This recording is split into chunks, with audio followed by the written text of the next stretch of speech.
The New York Times reported Sunday that Blackwater founder Erik Prince may run for the Senate in 2018.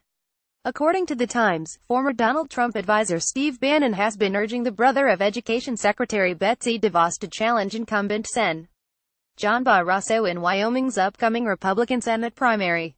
A Michigan resident who's never held political office, Prince is now reportedly researching ways to establish residency in Wyoming so he can qualify for the ballot. Prince is most well known as the founder of Blackwater, a private security contractor that the George W. Bush administration hired to fight in the Iraq War.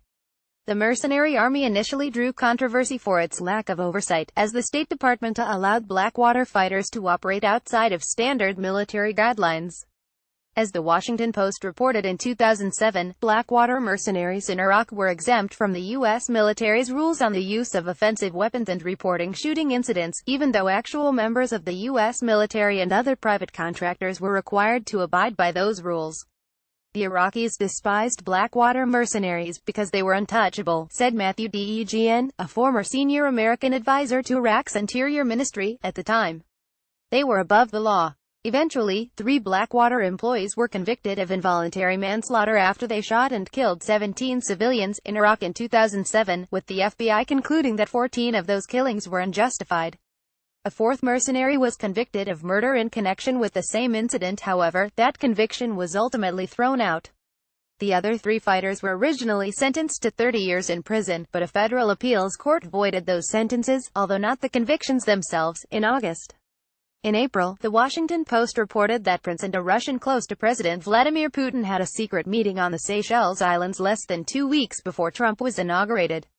According to the Post, this meeting was reportedly brokered by Emirati diplomat with the intent of supposedly establishing a private back channel between the Trump administration and Russia.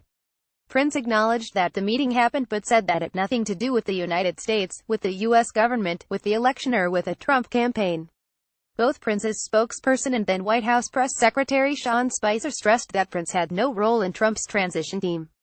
But Bloomberg, The Intercept and The Post have all claimed that Prince did advise the Trump team in an unofficial capacity, both before and during the transition, while NBC News reported in April that Prince was seen in the Trump transition offices in December. Again, Prince has denied those allegations. There's no question that Prince is a strong supporter of the president. He gave $250,000 to the official Trump campaign and related pro-Trump PACs after the Republican National Convention.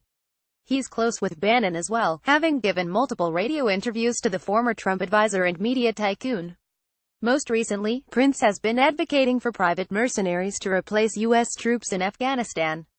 Although he hasn't explicitly said that his own mercenaries should fill this role, he told CBS in August that anyone should compete if the project comes up for a bid, and that his sister's role in Trump's cabinet should not exclude Prince's firm from receiving a hypothetical contract from the government.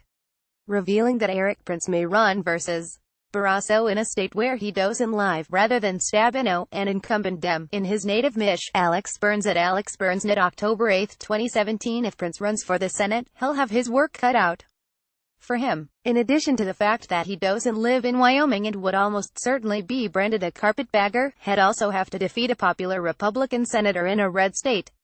In September 2016, Barrasso was ranked the 8th most popular senator in the Senate, and as a close ally of Majority Leader Mitch McConnell, he'll have significant financial resources at his disposal.